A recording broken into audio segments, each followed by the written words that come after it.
Nobody really knows the specifics of his origin, but we do know this. He was the first of his kind. Hello everyone and welcome back to my channel, where I cover vampires, werewolves, and other supernatural creatures. In this video, I want to talk about Dracula, also known as Drake. He is the first and strongest of all vampires in the Blade series. Let's take a closer look at his origin, his unique abilities, why the vampires want to bring him back, and a lot more. If you enjoy videos about supernatural creatures, leave a like and subscribe for new videos every week. Thank you so much for the continued support you guys have been showing the channel. I appreciate it more than you know. Now let's get into the video. He was born perfect. Let's start at the beginning of Drake's story. We are introduced to him in the third and final film in the series, Blade Trinity.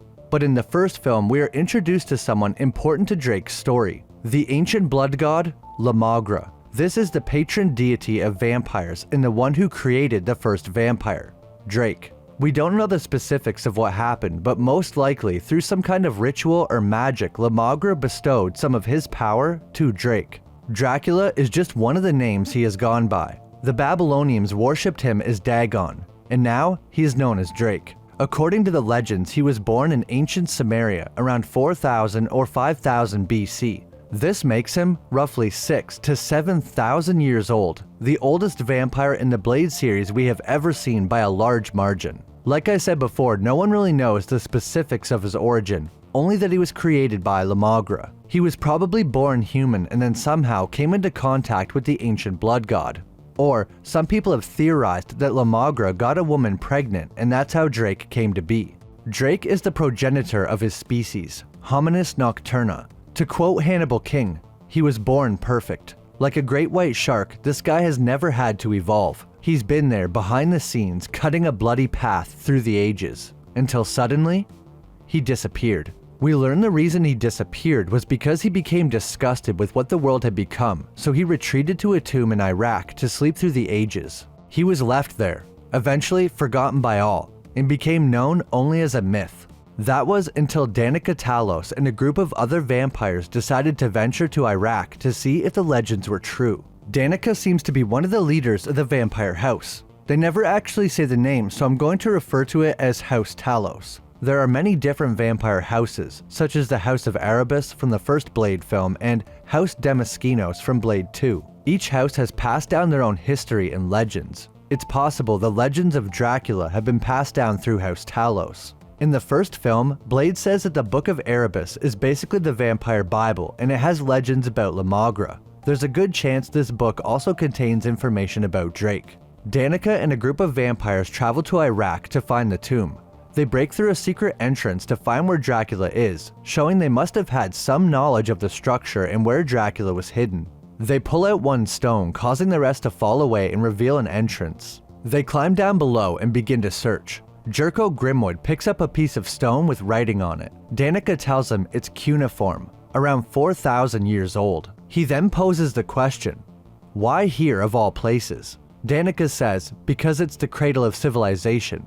He would have felt comfortable here. Iraq is where early Mesopotamians lived and developed the first agriculture, writing, and cities. That's why it's commonly referred to as the cradle of civilization. We learned this is where Dracula was born, so it makes sense that he would return here to hibernate somewhere familiar to him. While looking around with a special device, they find a body buried under them. As they stand over the body, the sand suddenly begins to move. One of the vampires kneels down to get a closer look, and a hand comes out of the sand and pulls him in. They quickly try to pull him out, but when they do, his head is missing, and he turns to ash. Suddenly, two armor-cladded hands spring forth from the ground, and out crawls Drake. Dracula appears much different than any other vampire in the series. He resembles a demon more than any vampire I've ever seen. He looks slightly different in this scene compared to when we see him in the rest of the movie. I think this is most likely because he was starved of blood for thousands of years, which would definitely take a toll on your body. It would also explain why he had to go on a feeding spree once he was awoken. It seemed like Drake was going to kill all the vampires, but Danica Talos, Asher Talos, and Jerko Grimwood returned to the city with Drake. They must have somehow calmed him down, or he realized that they were vampires and not a threat. They bring him back to their vampire headquarters based in a fictional city. One of the vampires is worried if they have enough security, but Danica reiterates that they didn't capture Drake. he allowed them to take him in. He is still in his demonic form and completely drained 5 humans. Danica enters the room to speak with him, and he takes his human form. The first thing he says is, "You shouldn't have woken me." This is when we find out why they wanted to find Drake. Danica says, "Your blood, your sacrament can set us free now." Drake becomes enraged and says, "What makes you think I care?" He also adds, vampires today are nothing but shadows of their former selves. This shows Drake has grown disdain for his own people. He doesn't want to help them and looks down upon them. So what did Danica mean when she said your blood can set us free? Well, Drake actually tells us the vampires want to use his blood to try and make daywalkers. According to Hannibal King, it's all a part of the vampires' grand plan to take over the world. They are attempting to follow in the footsteps of Eli Damaskinos, the vampire overlord from Blade 2. He was trying to use genetic sequencing on his own pure vampire DNA to create a better vampire, one that is not weak to silver, garlic, or sunlight. However, we know this was ultimately a failure, although it improved some strengths and even removed some weaknesses like silver. The Reaper strain drove the vampire's thirst to insane levels. They were stricken by a constant pain when not feeding, and if they didn't feed every few hours, they would start to consume themselves due to their rapid metabolism. They would also react extremely violently to UV light, exploding. Nomak was the carrier of the Reaper strain, so he was kind of an exception. All other Reapers were driven completely feral to the point where they couldn't even speak anymore. For years I've struggled to rid our kind of any hereditary weaknesses. House Talos wants to do the same thing Eli attempted to do, but using Drake's pure vampire strain instead. One of the members of the Night Stalkers discovers that House Talos owns or operates a company called Biomedica Enterprises. Through this company, they purchase genetic sequencing enzymes, Taq polymerase, bone marrow growth supplement, and probably more. Everything they need to start creating a new vampire race. Danica also told Drake that they need help killing Blade, but they already had a plan in place to kill him, so I found that a bit weird. They definitely did not wake up Drake just to kill Blade. They woke him up to use his blood to create a new, stronger vampire. If he could kill Blade, that was just a bonus. Now let's take a look at what makes Drake unique compared to other vampires. I was the first of the vampires. I am unique.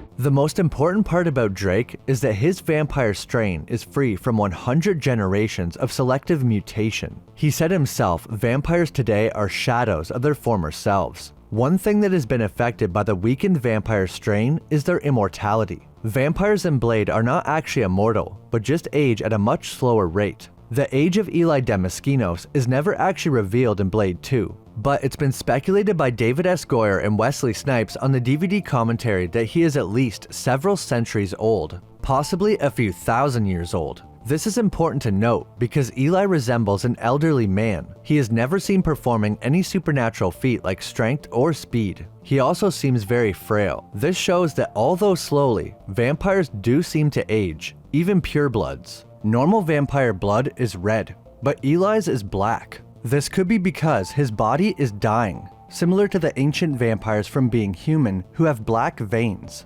Eli seemed obsessed with creating a new vampire as part of his legacy, almost as if he's worried about dying soon. Even if Eli was a few thousand years old, Drake is 6,000 to 7,000 years old and shows absolutely no signs of aging. Still as strong as the day he became a vampire. This definitely shows the strain has weakened over time, and a possibility that Drake is truly immortal. Since there's been many generations even since Eli was born, it's possible a newer vampire might not even live as long as him. This guy has never had to evolve.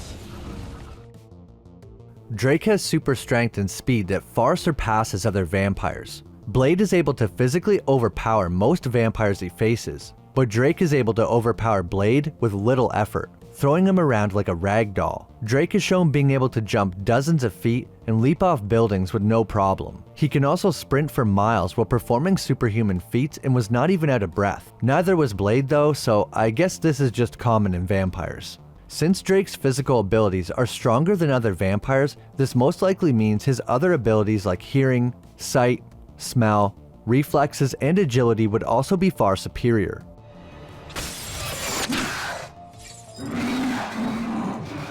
Drake has one ability that is unique to him: shape-shifting. This isn't the supernatural kind of shape-shifting that we're used to. He cannot turn into anything like a bat or mist, but he can look like another human. According to one of the Night Stalkers, Drake is able to do this because he doesn't have a traditional skeletal structure. Instead, his is similar to a snake, having thousands of tiny bones. Not sure how they would know this, but they must have found some source or legend that explained it. He is able to alter his appearance at the musculoskeletal level, moving these small bones around to change everything from his facial structure to his height. He can also alter his eye color, skin tone, and hair. This is basically a more biological take on shapeshifting, which I find pretty interesting. Since Drake does have a human form that he always takes, this suggests that he was most likely a human first and then turned into a vampire. The other possibility is that this human form we see is not him at all, and is just a form that he takes on to fit in better. Drake's true form looks like a demon. He has something akin to large sharp horns on his head, large teeth, red skin, and spikes on various parts of his body. He looks quite tall in this form as well, probably somewhere around 7 feet. Since La Magra turned Drake into a vampire, I wonder if this is similar to what La Magra would look like if it could take a physical form. I never noticed before, but Drake also has these blue glowing veins all over his body. His mouth opens in a very similar way to the Reapers from Blade 2, with the jaw splitting in the middle. The only difference is Dracula has a few extra fangs, and his top jaw also kinda splits. You can even see this depicted on a stone carving of him, having a split on the top jaw. This means ancient vampires should also have a split jaw. This explains why Nomak looked the way he did. It wasn't some kind of new mutation, but an ancient one being unlocked. Drake also has a tongue just like the Reapers. They share a lot of similarities, and I doubt that it's a coincidence. Drake even seems to consume more blood than an ordinary vampire, just like the Reapers. Although this could have been because he was hibernating for so long. The Reapers could inject a form of neurotoxin when feeding on their victims that would paralyze them. It's unclear if Drake can also do this, but it would make sense if he could. Drake was already insanely strong, but once he took on his true form, it seemed to increase his physical strength even further. Once transformed, he was able to throw Blade around like he was weightless. He also caught an arrow shot at the back of his head while fighting Blade.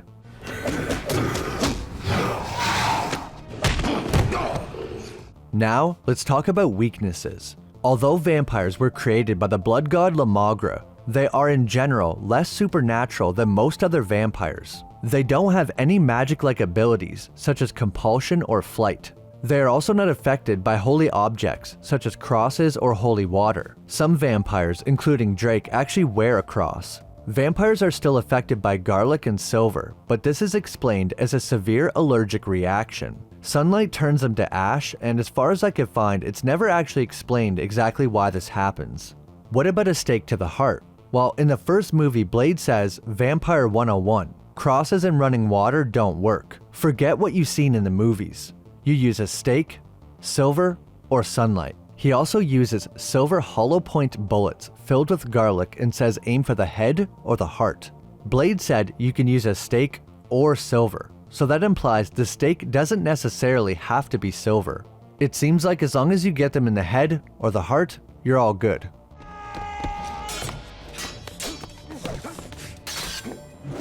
Drake does not have the same weaknesses as today's vampires. He is not burned by sunlight, and there's no mention of him being weak to silver or garlic. There's nothing said about being able to stake him either, so even that might not work. That means that these vulnerabilities were most likely a consequence of selective mutation over so many generations. Millennia ago, all vampires were daywalkers, but somewhere down the line a genetic mutation caused them to be weak to sunlight. The same with silver and garlic. How are you able to survive in sunlight? I'm unique.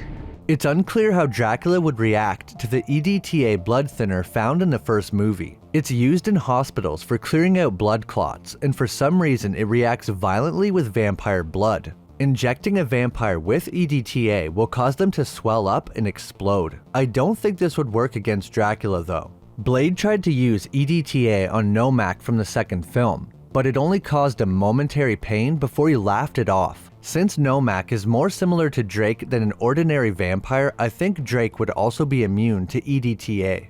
So if Drake is immune to all vampire weaknesses, then how do you kill him? The only thing that Drake was weak to was the Daystar virus created by the Night Stalkers. A scientist was able to work with synthesized DNA to create a virus specifically targeted at vampires. But it wasn't until they got a sample of Drake's blood that they were able to boost the power of the virus to 100%. This is because using Drake's absolutely pure vampire DNA allowed them to create a more deadly version of the virus that would not only kill Drake, but become airborne and kill all vampires. When the Night Stalkers were doing research on Drake, somehow they found a piece of his armor. Hannibal King says using this piece of armor they were able to get a basic idea of what he looked like. This one little crumb of armor somehow allowed them to figure out the rest of the suit, including the helmet that's not even attached. Ready to die. One big question I had about Drake is what would happen if he bit someone and turned them? Would they inherit his enhanced abilities such as daywalking?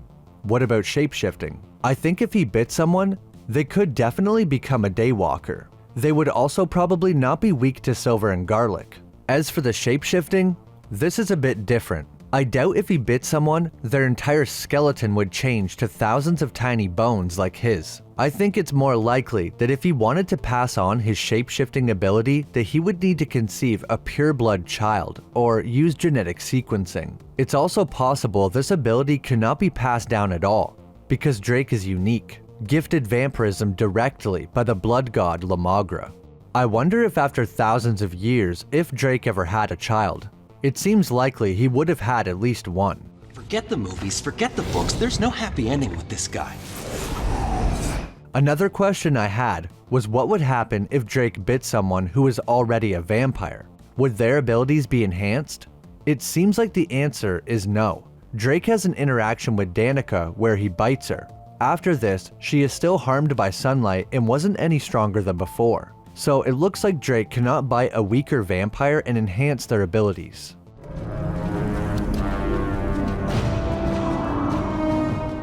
Drake went to sleep because he grew disgusted with what the world had become. When he was eventually awoken, he was especially disappointed with how far his people had fallen. Nothing but shadows of their former selves. That was until he fought Blade. After Drake was defeated, he wasn't angry. He was actually kind of relieved. After having almost no hope in the vampire race, Blade showed him that there are still those who are strong and fight with honor. After hibernating for so many years, Dracula could die in peace, knowing that the future of the vampire race was in good hands. Drake says this to Blade before he dies. Funny, isn't it? All this time, my people were trying to create a new vampire, when one already existed. I don't need to survive. The future of our race rests with you. In the end, even Drake recognized that maybe a Dhampir is the next step in vampire evolution. Sooner or later, the thirst always wins. That's my video about Drake from Blade Trinity. What do you guys think of the third Blade film? It's not perfect by any means, but I like the comedy and the action for the most part. I most enjoy the deeper dive into the origins of the vampires. I only wish they would have revealed the specifics of Drake's origin and not just say this. Nobody really knows the specifics of his origin, but we do know this. Even though it's not perfect, I enjoy the extra lore this movie added to the overall Blade universe. It was also cool to see a more modern version of Dracula without any castles or European accents. If you enjoyed, leave a like and subscribe if you haven't. I really appreciate it, and I'm super close to 100k, and when I get there, I'm releasing a special video. An extra big thanks to my channel members: Roderick, Awesome Pea Shooter, Jason Miller, Cyper2880 Expensive Skin, Zothras Paradox, Adam Mokabe, Gabriel Ragsdale, Matthew Batson, Steven556, Owen Wildish, and Joseph Roman. Thanks so much for watching, and I'll see you in the next video.